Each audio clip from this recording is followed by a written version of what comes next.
toog day wax ak ñoom parce que kër ku ko mais kër ab yambar du ko tabax ab fu yaafus du ko tabax ab ku ñàkk fayda ku ñàkk job du ko tabax kër ñëpp xam nañu ay millions la du ay caaxaan moo tax xam nañ ko boo ko sampee xam nañ yow mii xoolal am nga doctorat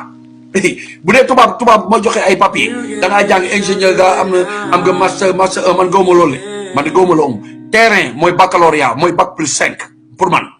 dégg loolu terrain mooy bac plus 5 waaw tabax nga kër nag am nga sa doctorat jeex na raw nga leen ci jàng ñoom ñëpp waaw raw nga leen ci jàng ci ñoom ñëpp laa lay wax ni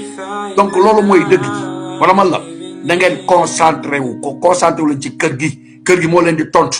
li nga gëm ko ñoo xam te tey dañ la rejeté woon wala ñoo xam dañ la xeexoon ba nga amulee dara nga dem ba am nga commencé bëgg a ñàkk jom di ànd ak ñoom wan nañ lañ ñooy kat ba pare looy doon li wax di ànd ak ñoom tëmbal lañ ci géej gi xanaa jàngul leen suuratul tëmbal lañ ci géej gi bàyyi lañ naan ci ndox xorom bi boo leen gisee masala moom na nga def saala mais xam nga di naan tubaab li wax on pardonne mais on n'oublie jamais man doo fa ma xamee naa samay noonu bu baax a baax mu ngi noonu